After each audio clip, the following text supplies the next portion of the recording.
Good morning and welcome to High Life Church, a family where kingdom citizens are born and raised. Our focus is to understand the heart of God, obey his voice, and serve our nation as we advance his kingdom. We are on a quest to study his word, steward his presence, and apply his revelation in our daily lives. We believe each person is unique, yet we are a body, and no member can truly flourish alone. The High Life family is here to help you to bloom and take your place in God's unfolding story. We meet weekly through High Life House churches, our neighborhood-based congregations. These are smaller groups where we worship, pray, and unpack the word of God. Has already said about we share our hearts, fellowship, feast, and grow together. Children are the future of any community and are welcome at High Life House churches. We teach, train, and love them together as a family. It still takes a village to raise a child. At High Life, we are our brother's keeper and serve the wider body as the Lord leads us. Our Northern Relief Initiative seeks to help widows in northern Nigeria that have lost their livelihoods as a result of insecurity, supporting them to find fresh hope as they rebuild their livelihoods and their lives. At High Life, we believe there is no substitute for fervent prayer. We pray together daily for the establishment of God's purposes in our lives, our community, and our nation. And you can join us from wherever you are. Every 4 to 6 weeks, all our individual house churches meet together at the gathering. It is an opportunity to celebrate together, enjoy corporate worship, and stay connected across our wider community. High Life Church is a part of High Life World. Connect with us at www.highlifechurch.com to explore all that the High Life has to offer. Welcome to High Life. Good morning, afternoon, or evening, depending on wherever you are in the world today. Thank you for joining us for this broadcast. Today we'll be continuing the series we've been talking about over the past few weeks, or should I even say months, on the distinction of government. And I think it was 2 Sundays ago that we had a teaching on models for reformation, and there was a particular model that was shared by Pastor Carlton that really touched my heart in a very personal and distinct way. And today I want to muse on it. Be sharing on what I call musings on Alma Longa. Before we do that, let's just share a word of prayer. Father, we thank you for the opportunity to share your word, to discourse your word, and to receive light and life, oh God. We thank you for the privilege of being called your children, of being called your partners and your co-laborers in the work of the kingdom. Lord, I ask for grace today, oh God, as we go into your word, as we learn from you, as we learn from the scriptures. We ask, oh God, that you'd cause light to burst forth into our soul, spirits, and bodies, oh God. And beyond the light, oh God, let it lead to taking spirit-inspired actions that will enable us to do your will for our lives, for our families, for our nation, for our communities, and for the territories and the places you've put us in this time and season. We give you praise, oh God. In Jesus' name we pray. Amen. So, for those who may have not heard the teaching or the video that was played a few weeks ago about Alma Longa, I'll just try and do a recap. Alma Longa is a town of about 20,000 odd people in Guatemala, and from the video that we watched 2 weeks ago, it was clear that historically it was a town that was plagued by very serious societal issues and very serious spiritual issues. It was a town that was wholly given to idolatry. There was a lot of idolatry there, and that's then spiraled into having consequences in other areas of their life. Drunkenness and alcoholism was a major problem that then affected family life. There were a lot of issues of domestic violence. The whole town was filled with poverty and disease because the people had a poor work ethic, and the time they would have spent working on their farms, they rather spent it drinking, and it affected the whole of the community. There was crime everywhere. The jails were bursting full with criminals. There was fear in the town. A lot of negative things, that you could associate with a territory that Satan was excited to be operating in. And then it all changed from a man called Pastor Mariano, who, began to believe God for a change in his community, in his town. And there's a question that, if you listen to that video, that kept being asked throughout the video, which was that, is God and the gospel powerful enough to transform our communities? And that's a question we want to answer today. But of course, beyond saying yes or no, we want to look at what we can learn from the Alma Longa example. We know that after Pastor Mariano accepted that vision, he began to pray. He got some fellow believers in the town together. They began to intensely pray and fast. As much as three or four times a week, they were meeting to pray and fast. They were having a sessions, at least one night of all-night prayer meeting, every week, just praying consistently for the city or for the town. And then, a town that had become so hostile to the gospel, all of a sudden began to open up with signs, wonders, and miracles. People began to accept the Lord Jesus in places where there was such a strong resistance. The hold of the idols and the demons that had, taken over the land began to break. And there was an opening to the gospel. But it wasn't just about people now receiving Christ and hearing the word of God, but it also became about the gospel that had entered their hearts began to affect how they were living. All of a sudden, or should I say, due to the process of discipleship that happened in Alma Longa, people began to receive the gospel. People began to change. People's livelihoods began to change. People became hardworking. The hold of drunkenness and alcoholism had been broken off that society, and it led to, an improved work ethic. It led to, a boom in the economy of that town. They began to produce, some amazing yields and harvest in terms of their agricultural industry, to the point that it became known as like a food basket in the whole of South America. So it was a video that really talked about how a community can be transformed when people get together to act in certain ways. So one of the things we want to look at today is what can we learn from that experience of Alma Longa? Okay, I believe that when the Bible says that these things, of course, it was speaking about scripture, that these things have been written for our learning. Okay, so and that through the comfort of scriptures we might have hope.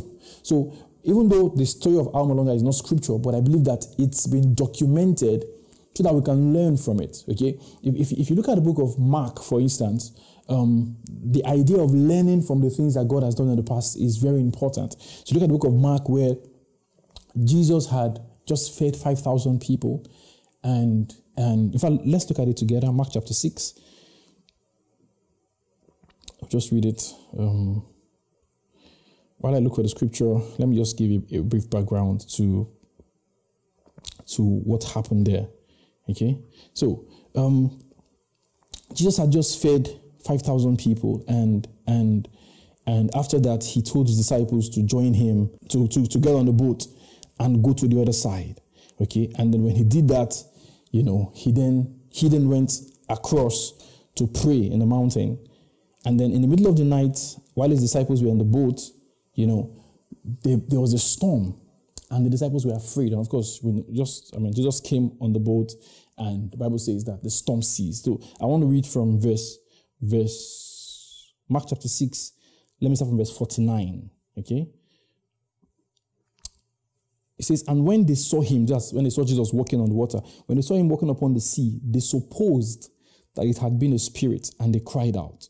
For they all saw him and were troubled. And immediately he talked with them and said unto them, be of good cheer.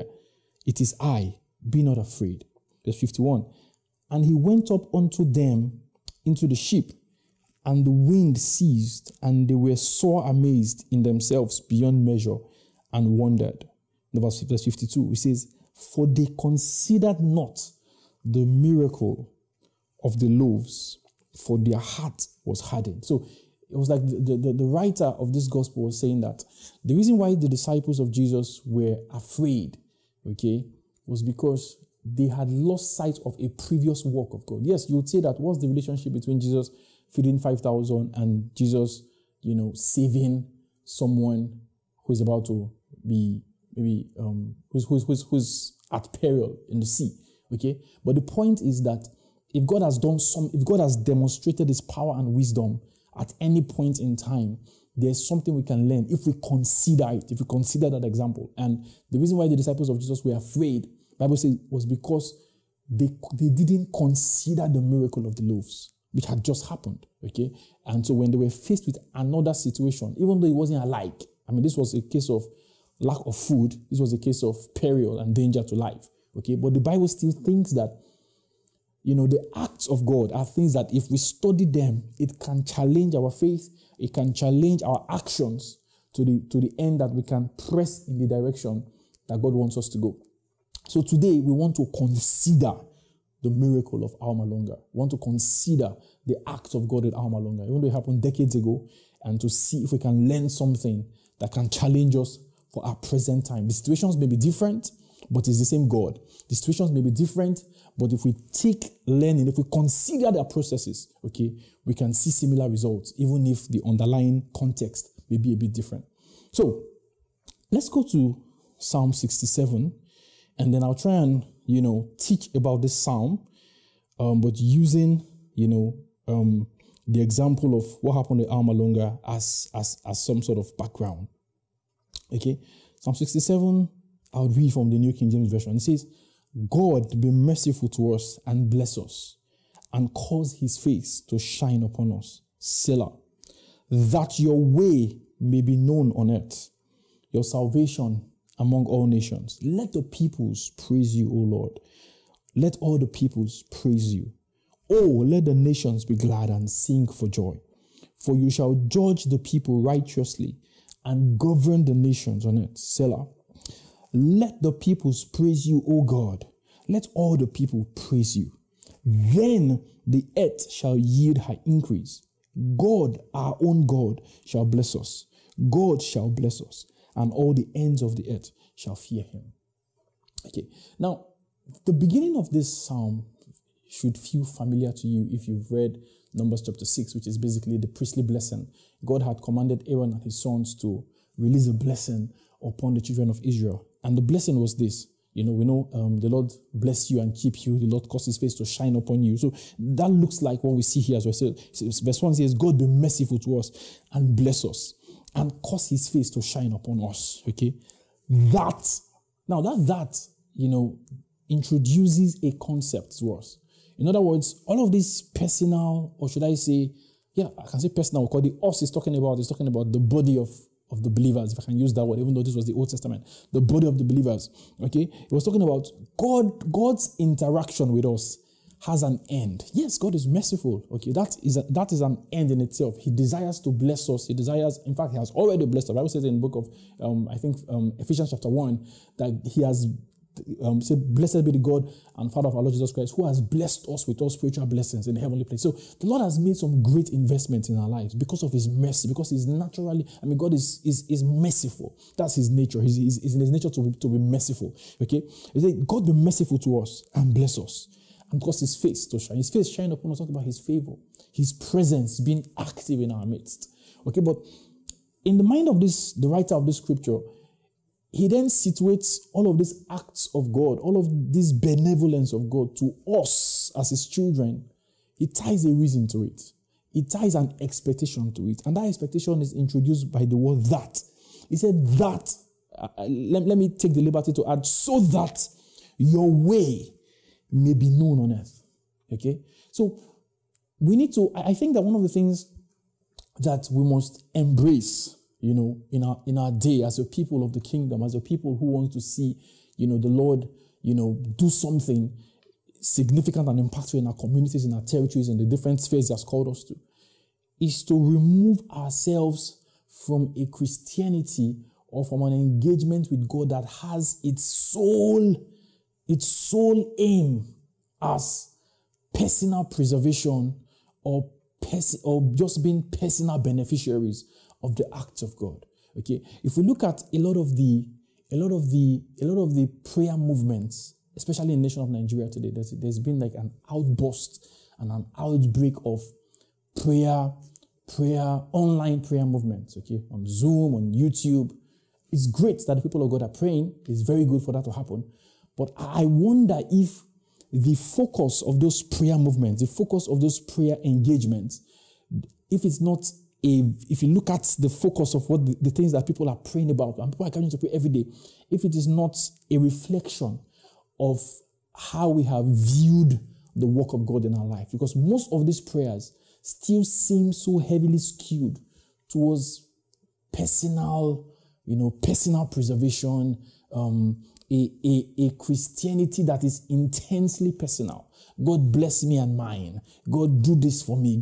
And of course, the Lord wants to do these things for us, because if you see in the Gospels, Jesus said that we should not be like the heathen who make their lives about what to eat, what to wear, how to pay bills, the natural life. He said, do not be like them. Okay. So anytime we find that our interactions with God is solely fixated on that personal preservation, personal benefiting. Okay. The Lord is actually saying that we are not much different from unbelievers. Okay. Not in terms of your eternal destination now, but in terms of your practice and your personal culture. Okay. So the Lord is saying that, the Bible says in Matthew, and says that in Luke as well, that the Lord knows that you need these things. However, seek first the kingdom of God. So the Lord knows you need this thing. The Lord knows you need to eat. The Lord knows you need to wear clothes. The Lord knows you need to pay your children's school fees. The Lord knows you need to, have a house to live in. Okay. But Lord, in spite of that knowledge, the Bible says, still, don't make your life about those things. Seek first the kingdom of God and its righteousness. And then these things will be added. So we're not saying that we are living in we're living, unrealistically. We are saying that you don't need to eat or wear clothes. No, we are not saying that, but we are saying that your life cannot be about these things, okay? And that even when the Lord begins to, show us His mercy, which is done forever, okay, and bless us and do His work in our lives, okay? It's for an end. It is so that through these works of God in us, we can then display the way of God on the earth. And we'll come to that shortly. And so when we look at the Alma Longa story and look at someone like Pastor Mariano, who was like one of the key leaders of the transformation and of the revival, you would see that, his heart cry. If you watch the video, you see a time when, he talked about how he was almost killed by six, should I say, robbers or violent men. And the Lord preserved him. They tried to shoot at him. He didn't penetrate. And after that, he could have gone and just made his life about, the Lord saved me, and the Lord continues to save me. But his prayer engagement with God went beyond that. He began to say to the Lord, why are we so insignificant as a people in terms of the church? Why is the church so insignificant in this land? Why does it look as if Satan and his practices are having a field day in this land? How can we be so insignificant? How can we have such a little impact? And yet, the Lord has said we are the head and not the tail. So, you see the heart that he had. Yes, the Lord did something for him. The Lord had mercy on him, preserved his life. Yet, he didn't make his engagement with God to just now end at the place of personal preservation. Rather, he still carried the heart of God for the territory.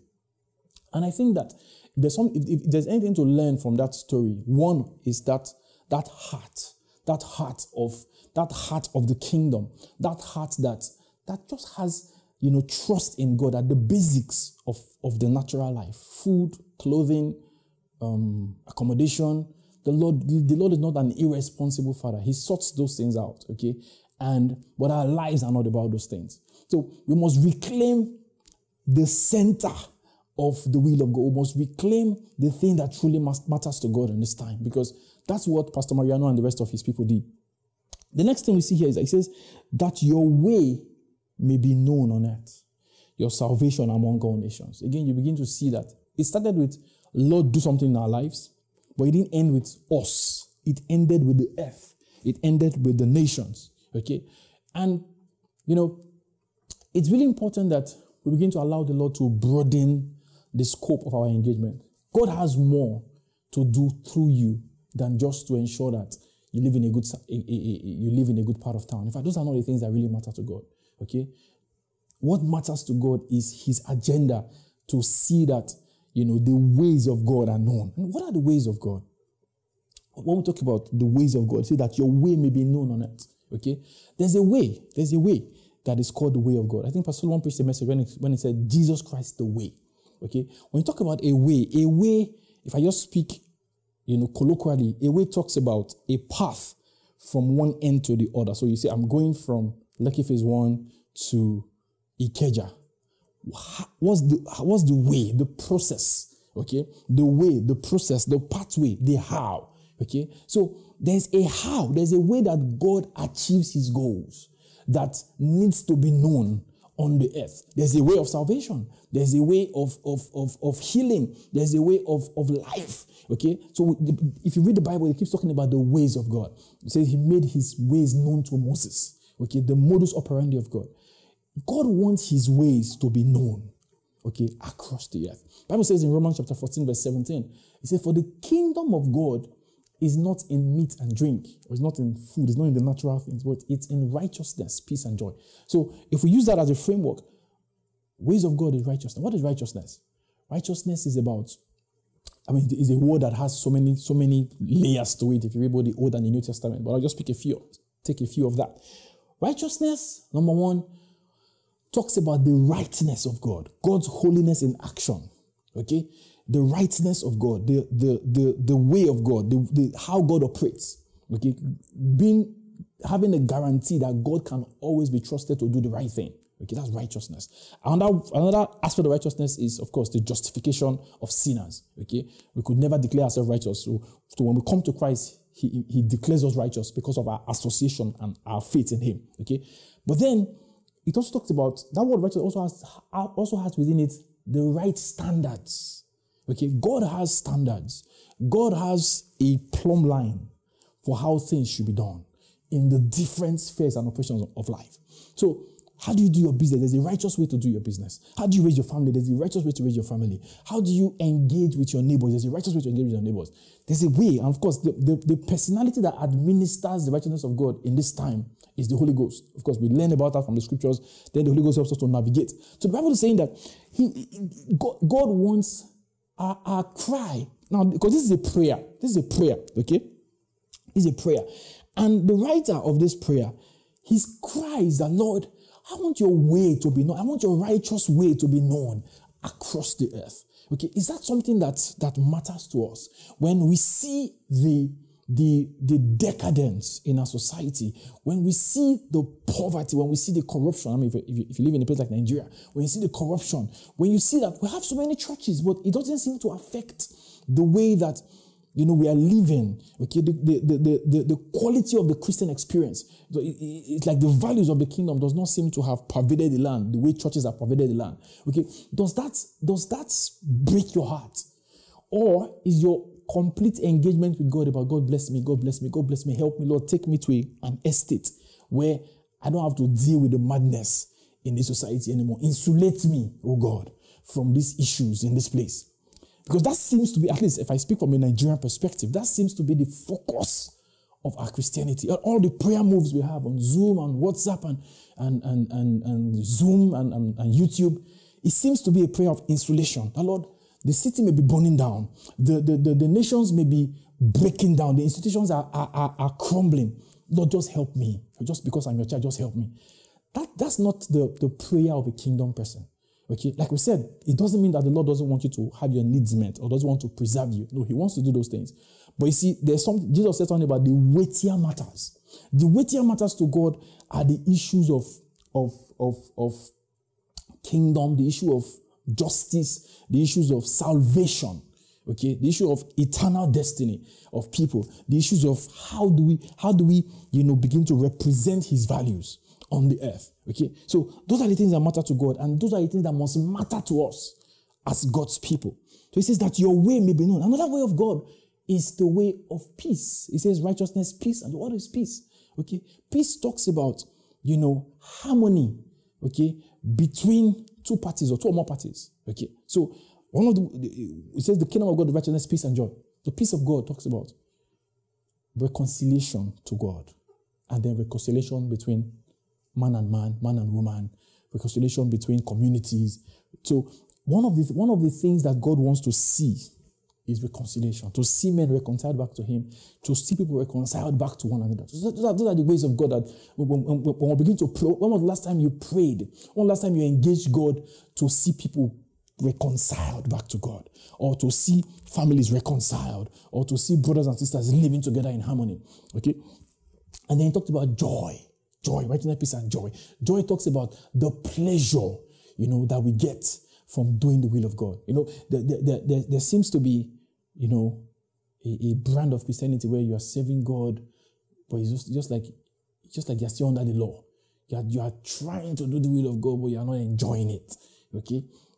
But you see, the Bible talks about an interesting scripture in the book of Acts, when the disciples, when they were persecuted, the Bible says that they rejoiced, that they were found worthy. There's a joy that comes from living the life of God, that God wants to see not just in your life, He wants to see it across the world. He wants to see it everywhere, where people there's pleasure, where the fact that people are connected to God, the fact that people are living the life that God has called them to live begins to produce joy. Okay, the Bible talks about the joy of salvation. Okay, so these are the ways of God. Of course, there's many more, but that's just a model I'm trying to draw out from Scripture. So if we look at Alma Longa, we see that the prayer, if you read about Pastor Mariano, when he began to talk about the things that, I did some extensive research as well. When he began to talk about the things that they did, he talked about prayer. Okay? And we must learn. I know that many of us, I've heard a lot of believers these days say, we're praying too much. Let's just go and act. Well, that's not very smart spiritually. Okay? Because, and I'll tell you why. If the transformation we are talking about, we're not talking about a transformation that is carnal. We're not talking about a transformation that just has only, material goals at its end. Because there are many nations on the earth today that are materially fine. The quality of life from a material perspective is great. They have infrastructure, they have bridges, they have roads, they have, good processes. Okay, but some of those nations as well, have laws, have culture that are openly against the counsel of God concerning many aspects of life. Okay, that's not our aim. Okay, it's not just about material things. That's not the right KPI to use to judge, transformation. Even though it's important that we see, material prosperity. I use that word in quotes because the word prosperity seems to have been abused in the time we live in. Okay, but the key parameters has to be that, people are being reconnected to their God-given purpose, and that people are living life, executing the things that God has called them to do using God's ways. Now, to achieve that kind of end, you cannot use the tools of man to do it. We have the story of Moses in the Bible, where Moses saw the slavery of the Israelites or the Hebrews, and his heart was broken. But you see, that burden that he felt, that passion, that holy anger he had against the slavery of his people, it was from God. But initially we see that he tried to do something about that passion, that burden in his heart from a fleshly perspective, and it didn't work out. Okay, the Bible says in the book of James that the wrath of man does not fulfill the righteousness of God. So if we are going to achieve godly ends and godly aims for our communities, for our families, for our territory, for our industries, we have to use the tools of God. Okay, and the number one tool that God has given for transformation, not the only tool, but the number one tool is prayer. And yes, so we can say that we're seeing a lot of prayer happening today in Nigeria, but where's the change? Okay, I have 2 or 3 responses to that. Number one is, what are we really praying for? That's the first thing. Okay, are we praying for the right things? Are we praying and asking God, how would you have us move? Because when we begin to pray for nations, we must begin to ask, yes, the Lord has a general purpose for all nations in terms of nations are vehicles through which, governance is achieved and through which people can come to know God. The Bible says that He has set them in their bounds so that people can find Him if they search for Him. That's the book of Acts 17, okay? But each nation, I believe, has a specific mandate from God. And as we begin to execute the burdens of our heart for our nations, or even for communities, or even for industries, part of the prayer we must pray is a prayer of inquiry. Asking the Lord, what is your blueprint for this community? What's your blueprint for this territory? What's your blueprint for this nation? What's your blueprint for this family? Okay? So prayer is important. Okay? So the first thing is, for those who say, but the Nigerian church has been praying so much. The first thing I would say, and of course, I know that not everyone listening to me is a Nigerian. So maybe this is a question in your own nation as well. But we've been praying forever. Why does it seem as if there's no real change? Okay? Are we sure that this Alma Longa example, because they pray, is it not just an exception? Okay? It's not an exception because, one, we need to examine the content of our prayer. Are we praying according to the will of God? That's the first thing. Are we praying for the will of God? Are we seeking the blueprint of God? And then now that we have the blueprint, are we using the power of God, in prayer to generate a spiritual energy, that can begin to change the hearts of men and pull and energize the people? Because the fact that we are praying doesn't mean we are not going to go out and do the work required to bring transformation. But the prayer is going to also give us boldness and give us, the required resilience to push through. And of course, it will give us the wisdom, to know how to navigate the different tough terrains we have to operate in. So prayer is important, So that's the first thing. Are we truly praying? Because like I said before, a lot of the prayer moments we are seeing today seem focused on personal preservation, personal needs, personal prosperity, without any link to what the Lord truly wants for families, for territories, for nations, for industries, and all of that. My second answer to that would be that where would we possibly be without the prayer? Do you think that, if I use Nigeria as an example, that if Nigeria was not praying, even in the midst of what we will call, let me just coin the phrase, misprayer that we're doing generally, but there's still some pockets of people who are actually praying accurately for this nation. And I believe that the reason why this nation has not disintegrated, in spite of the many things that have assaulted this land at different times, there's something that have happened to this nation that, if it happened to other nations, perhaps Nigeria there will not be an entity called Nigeria today. I believe that part of the things that have sustained this land is the prayer of the saints. So to say that the prayer is not working, yes, we may not have gotten to the stage where we're seeing the true effect of what we want to see in terms of the transformation of our societies, but the fact that we have not been destroyed and consumed as a people, I think, is tied to the prayer of the saints in this land. So that's my second response. My third response, to those who say that we have been praying, but we have not seen so much of a result, is around the how of the prayer. If there's one that Jesus talked about, he talked about where 2 or 3 of you agree in my name. And we'll look at that when we look at some of the key things that made Alma Longa succeed, is unity. And that's something that we need to reclaim. Is there unity in purpose? Are we able to transcend above the limitations of ethnicity, tribe, political party, my preference, I prefer that guy, I prefer this guy, to agree on the agenda of God for the land, and then to take that agreement in a place of prayer? So we're praying a lot, but perhaps the prayer could be more effective if we begin to pray in unity. And my last response to those who say that we're praying too much, is that, when we talk about prayer, is to understand its purpose. There's something that prayer would do. One of the key things about prayer, number one, it gives us insight to the will of God, but also is meant to energize us to do the work of God. Prayer is part of the work of God, but it's not the only work.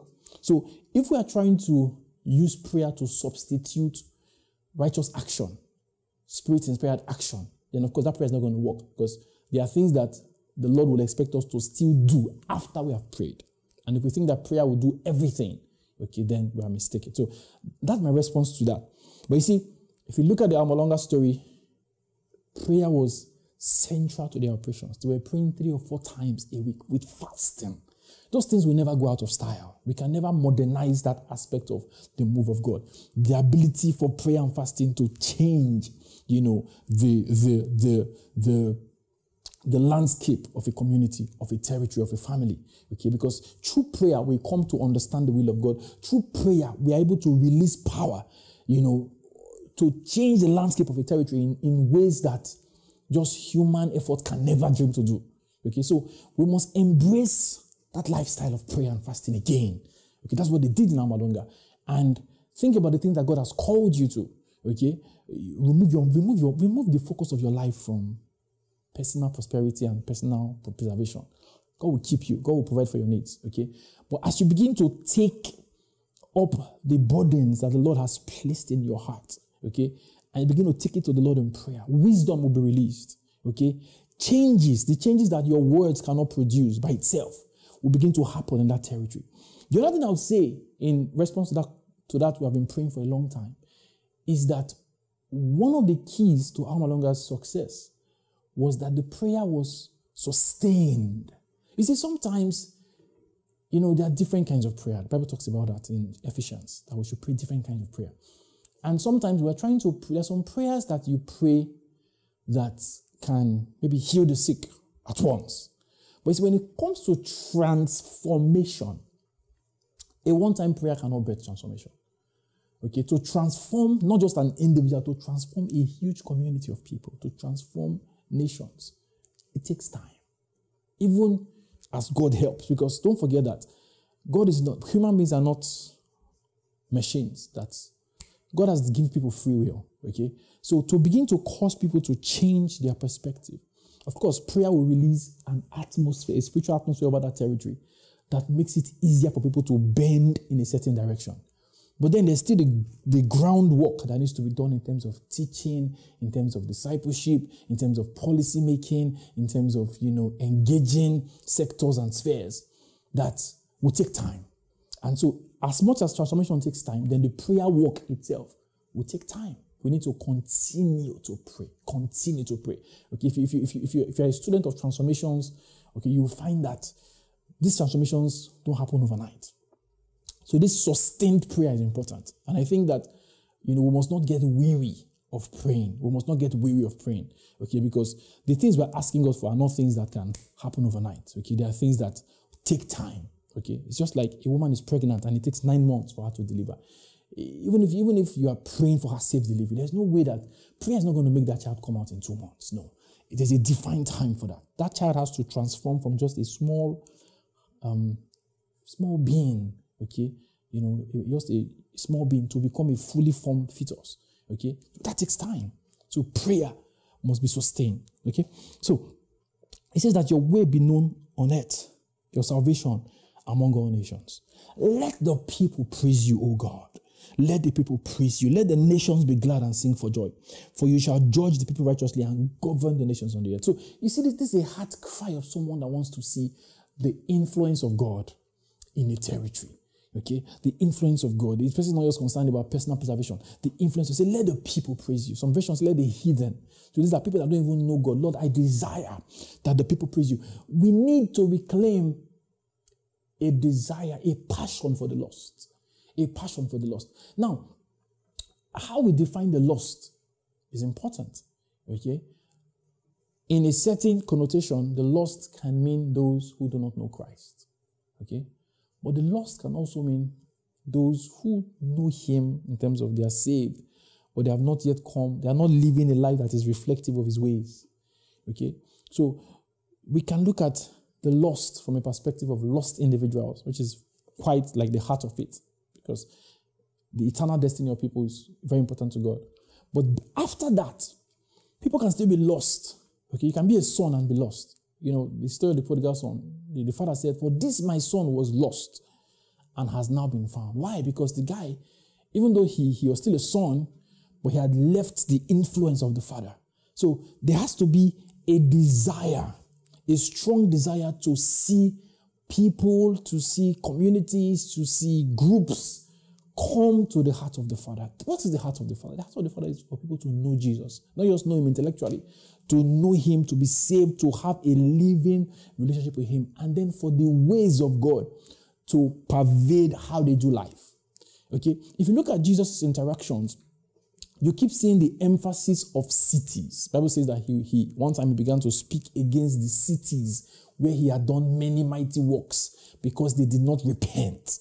Okay, the cities. So Jesus was very territorial. When he was given the command in Acts chapter 1, he said, "You shall receive power when the Holy Ghost has come upon you, and you shall be my witnesses." Okay, in Jerusalem, Judea, Samaria. So it was quite territorial. When he gave a vision to John in Revelation, Jesus began to also talk about territories. The church in Ephesus, the church in Smyrna, the church in Philadelphia, the church in Thyatira. Okay, it was very territorial. So we need to ask the Lord to birth in our heart again a passion for territories, a passion for the lost within a territorial scope. Okay, the territory could be as small as a family, it could be as large as a nation or a whole continent. Okay, but that burden for territories must be reclaimed, because what propelled Pastor Mariano and the rest of the team in Alma Longa was that desire to see the ways of God, pervading and becoming the primary influence in that town. Now, another thing that, that I think I really learned from that story was partnership. So what did Pastor Mariano do when he got that impression to begin to reclaim the land for the Lord? He gathered the people together. Okay, there's so much you can do alone. Okay, of course, every great thing will start with one man or one woman. Okay, but you can do more if you have a team. So I believe that the Lord is challenging us, okay, to break down our silos. He's challenging us to come together. There's too much individualism among the body of Christ today. There's too much I among the body of Christ today. Okay, you can look at the prayer of this man here. He says, God be merciful to us. It was territorial. It is merciful to me. Okay, that your way be known in all the earth. Okay, so those of us who are going to do this work, okay, that God is going to use us, okay, we have to learn to work with other people. Working with other people means that sometimes you have to give up your right for your way to always be the dominant way. Okay, so that gathering, okay, it was able to gather people together. They were praying consistently and fasting and then going out and doing the work of the ministry consistently in that territory. But they did it as a team. And I believe that the Lord is going to introduce us to our own tribe in this season. And as that happens, one of the ways that you can tell that the kingdom of God is taking root in your life is how less selfish you are. Okay, how more selfless and how willing you are to cooperate with the body of believers to achieve the aims of God. Okay, because it looks like we've carried the individualism of the American gospel, okay, and brought it into the faith. Okay, but God is not just God starts with the I, but he wants to end with the collective. So that's quite important. I want because of time, I want to just read, I want to just finish reading this scripture, this Psalm 67, and then just read some things that from my research I found were key drivers of the success in Amalog and how we can learn from it. Okay. He said, let the peoples praise you. This is verse 5 now, I think. Okay. Let the peoples praise you, O God. Let all the peoples praise you. Then the earth shall yield her increase. God, our own God, shall bless us. God shall bless us, and all the earth of the earth shall fear him. So again, we are seeing that a desire to link, Lord, as you are doing something for me personally, I want it to affect how the earth, you see that word, ends of the earth. That's what Jesus used in Acts 1:8. Shall be my witnesses to the ends of the earth. Let your work in me affect my territory, my community, my scope. I don't want it to be just about me. Okay, I want to go out and reach others. Okay, to the point where as I begin to reach others, your way becomes your way begins to influence the scope of this family, this territory, this industry, this organization, and all of that. So I took the liberty to do some additional research, and someone had interviewed Pastor Mariano, who was like at the heart of this transformation, and asked him what were the things that, what was their strategy that they used to be able to deliver the transformation. He mentioned 5 things, and I'll read them quickly, and then we'll pray. He said, number 1 is living in the fear of the Lord. Okay, he says always living under the direction of the Holy Spirit. Okay, one of the things that we must reclaim is that we cannot necessarily give what we don't have. We cannot aim to build a critical mass of righteous living, righteous ways, righteous practices in a land, in a territory, in a community, if we ourselves are not living by that same standard. So there must be a restoration of the fear of the Lord among the church. The Bible says in Acts chapter 9, verse 31, it said, then the churches, I'm paraphrasing now, the churches, then the churches had rest, okay, and walking in the fear of the Lord and the comfort of the Holy Ghost were multiplied. Okay, so there's that place of a restoration of the fear of the Lord. If the church in Nigeria, for instance, is saying, oh, the governance is so corrupt, there's corruption in every sphere, there's corruption in every sphere. The question is, we as Christians, if we look at the numbers that we have, at least even if we are measuring Christianity by people who fill out a form and if you're asked for religion, they take Christian. Okay? If those people, at least those who profess a personal relationship with the Lord Jesus Christ, if they lived under the fear of the Lord, I believe that Nigeria will be in a much better place.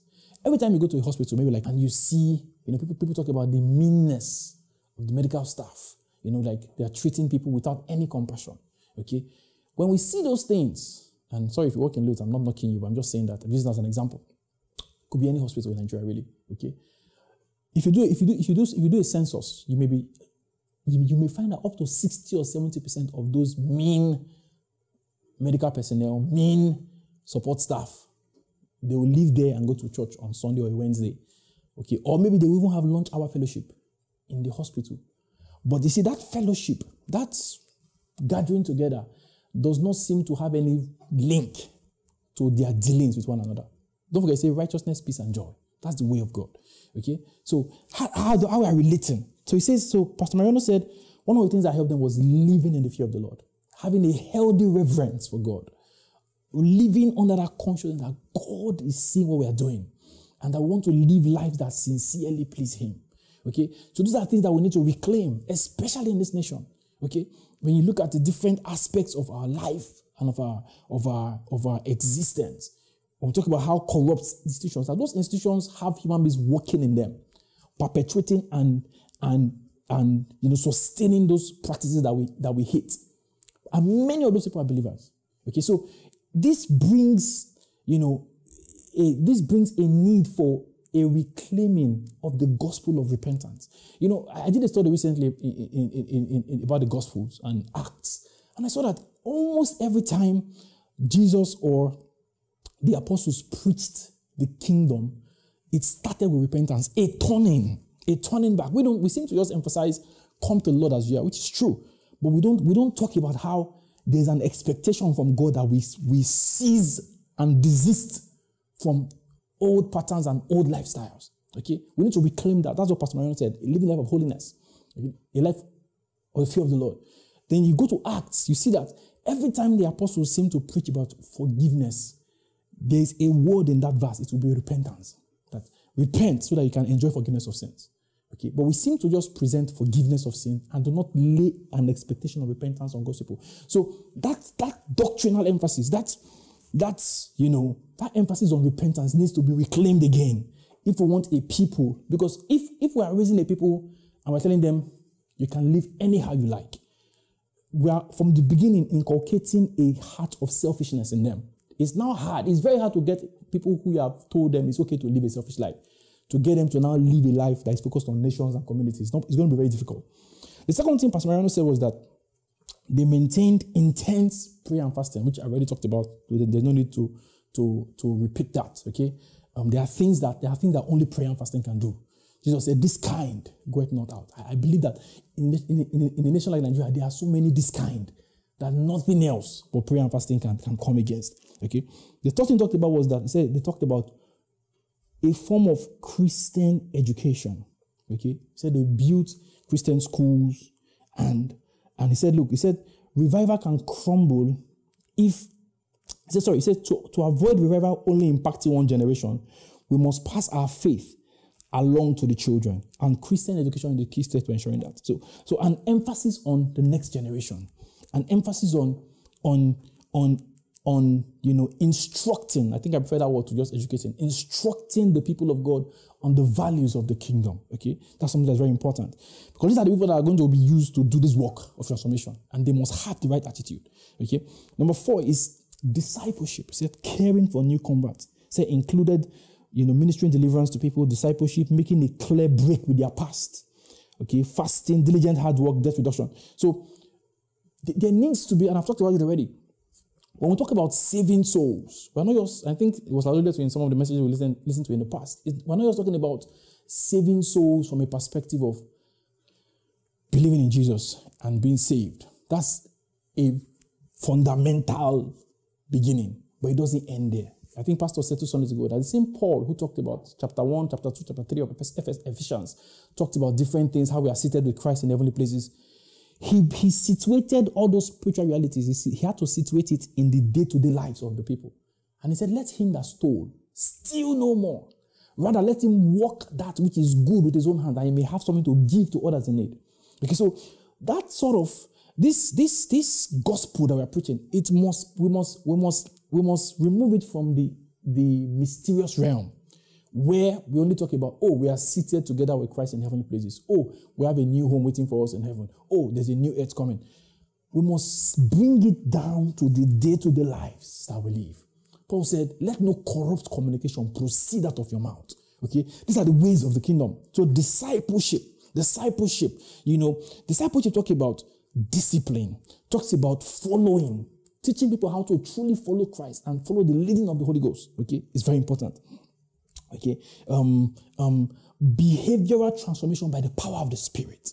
Okay? Because we've heard doctrines that say, look, what you do doesn't matter. As long as your spirit is in right standing with God, you can do anything you want in your soul and your body. That's the Bible talks about doctrines of devils. That's the doctrine of devils. Okay, we must reclaim true discipleship. We must get involved in people's lives. Okay, and it can be messy, but you see, there's no other way. If you look at the life of Jesus, the way he discipled the 12 and the others, he was involved. They didn't get perfect overnight, but just stayed with them until they began to look like him and live like him. Okay, and then the 15th, Pastor Mariano said, was establishing strong family and encouraging people to focus on family life. So investing in our marriages, investing in our families, investing in the next generation. Okay, those are things that are so important. Okay, I read another study again, and I'll end with this study. Talked about what were the keys of transformation in Alma Lunga. The first thing he talked about was a passion for the lost. A passion for the lost. A passion for the lost. A passion for the lost. For the alcoholics, for the criminals. Seeing them the way God sees us. Our aim in Christianity is not to shield ourselves from what we call the never-do-wells in society. No. Our aim is to go in there, have contact without contamination, and win them for the Lord. That's how Jesus did it. And we cannot aim for transformation any other way. In fact, when the Bible says, let the people praise you, it's not just talking about nation states or people from nations. It's talking about people groups. So, for instance, if you look at the life of Jesus, you see Jesus dealt with tax collectors, for instance. That was the people group. Jesus dealt with, some of them were called prostitutes. That was the people group.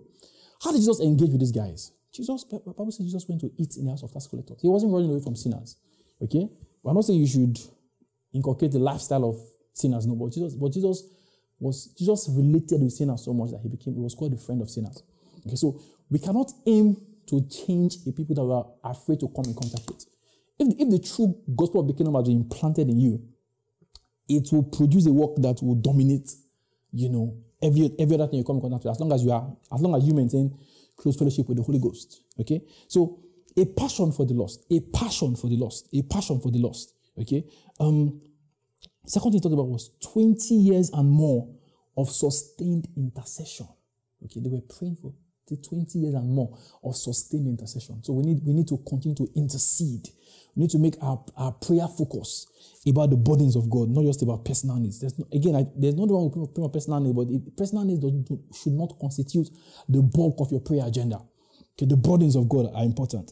The next thing he talked about was a persistent effort to reach the lost. Persistent. Continuing. So, yes, you can have a passion for the lost, but are you doing something about it?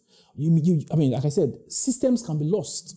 Okay, structures can be lost. Governance in Nigeria, for instance, is lost. Okay, if you have a burden for it, don't just say because you tried once, you are going to give up. No, it's persistent effort to reach the lost. Okay, and of course, they said a committed effort to discipleship, and then, of course, strong leadership. These are things that we need to do if we're going to see sustained transformation in our society, especially those of us who live in Nigeria and part of Africa. We must have a commitment to the long term. Okay, short-termism will not work, because if you look at this, how bad our societies have gotten, and in fact across the world, okay, it didn't get there in one day. So in the same way, it's not going to. Our aim to transform the societies will not be done in a day. We must have a long-term view. Look at what Paul did in Ephesus. He Bible says he was there day and night in the synagogues, preaching to them, challenging them. And after some years, the entire landscape of Ephesus changed. The work of Paul in that city began to affect everything. But you see, it starts with a commitment. It starts with everything we've said today, starts with a commitment to die to that selfish mode of Christianity, where all of our engagement with God is about us. All of our engagement with God is about me. Okay? We need to die to that. We need to die to that individualism, inability to work with one another. We need to die to that perspective that prayer is not enough. Prayer is the foundation of every Christian work. To do the work of God, we must use the tools of God. Okay? But then we also need boldness to engage. A desire to live lives outside of ourselves, to see the will of God done in a territory and in a community. I'm going to end with the last few verses of Psalm 67. Say, let the people praise you, O God. Let all the people praise you. That's our desire, God.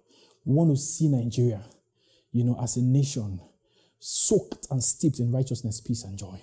A nation that fears God. A nation that loves the Lord.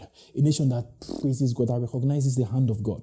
Okay? It says, then the earth shall yield an increase. There's a link between, the influence of God in a territory and the sustenance of, blessings. The influence is going to influence every aspect of that society. That nation is going to be better. Okay? The ways of God always have a great impact on society. He says, God, our God, shall bless us. God shall bless us, and all the ends of the earth shall fear him. And for me, that's the crux of the matter. That, Lord, the things you are doing in my life, I want it to have an impact in my generation. I want to have an impact in my territory. I want to have an impact in my community. The power of God is able to change anything. The power of God is able to change any generation. The power of God is able to change any community. Don't accept that lie that Nigeria cannot change. It's a lie. It's a lie from the pit of hell. Don't accept that lie that your community cannot. Don't accept that your family cannot change. If you do the things that we have been taught today, or the things we have been learning over the past few weeks, okay, and you have the right heart, you have the right attitude, you have the right mindset, okay, to realize that it's not going to be a quick fix, but if you do the things that the Lord is unveiling to us in this season, we can see a new nation. We will see a new nation. This generation, if we want it to happen in our generation, and we band together and begin to do the things that we have learned, this nation can change. God and the gospel, they are powerful enough. Not just to guarantee our eternal destiny, but to begin to see transformations in this day and time of our nations, of our families, of our communities, of our industries, of our organizations, and of every sphere and every space that God has put us in. Just lift your voice and begin to say to the Lord, Lord, change my heart. Give me a heart. Give me a heart for cities. Give me a heart for groups. Give me a heart for others. Break me free from that personal preservation, personal prosperity type of Christianity. Break me free from that kind of Christianity that doesn't want to go through anything. Because to walk with God like this, the Bible says we are co-laborers with God. You're going to have to give up some things. Pastor Mariano said they lived under the fear of the Lord. You're going to have to do that. You're going to have to now take an interest in others. Your life is no more about yourself. Never how many times you travel, never how many cars you have, how many exotic places you've been to. No, it's about the burdens of God. It's about the burdens of God. Say, Lord, plant something in my heart. If you read, I think it's Acts 17 verse 16. The Bible says that Paul went to Athens. He went there to rest because he was just running away from being killed in a particular place. So he went there to rest and wait for his friends to meet him there. The Bible said that his spirit was stirred within him when he saw the whole city wholly given to idolatry. Oh, what are the things that the Lord is pointing your attention to? Are you allowing your spirit to be stirred to the point that you begin to do something about? The Bible says Paul could not take it anymore. How can a whole territory like this be given to idol worship? And he began to go to the Greeks call it the agora, the marketplace. He began to speak to them until he got to a point where they said, "Come, let's hear what you are saying." And they took him to the Areopagus. There's a stirring. You have to respond to that stirring. Say, "The Lord, open up my heart. Give me stirrings again." The Lord has given us stirrings in the past, but we allowed personal prosperity and personal preservation to affect the stirring. Say, "Lord, I want you to touch my heart again. Touch my heart again. Let your dealings in my life have an impact on my immediate environment. Let your dealings in my life have an impact on my nation. Let your dealings in my life have an impact on my territory." In the name of Jesus, begin to pray and say, "Lord, grace for true intercession." There's a true intercession that can truly change a nation, that can truly equip God's people to take the right right actions. Begin to ask for that spirit of supplication to be poured out upon God's people in this time. That spirit of supplication. I will begin to pray aright. Begin to pray the burdens of God. We will not be weary in prayer. We're not talking about a prayer or a quick fix. Energy and spiritual capacity to pray and fast for sustained periods of time until we see the desire of God upon the territories He has called us to. Begin to ask for that. It's time to do the work of God. It's time to do the will of God. That's what we are living for. Any other thing is just a waste of time. The Lord knows that you need some of these other things, but that's not the heart of the kingdom.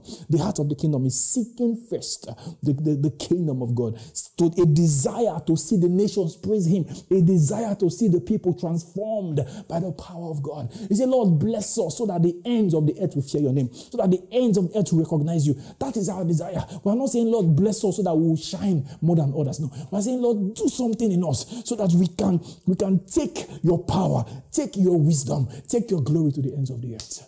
We give you praise, oh God. Thank you, Father, for your work in our lives. Oh, we break that hold of selfishness. We break that hold of myopic Christianity. We break that hold, oh God, of individualism. We break that hold, oh God, of not living, under the control and regulation of the Holy Spirit. Lord, help us, oh God, that let your investment in our lives yield a harvest, much fruit for you in nations, in communities, in families, in territories. The Bible says that this is how God is glorified, when we bear much fruit. Lord, we will bring glory to you. We'll put a smile on your face. The way we live, the way we partner with you to win and to save lives and communities, territories, nations, organizations. In Jesus' matchless name I pray. Amen. God bless you.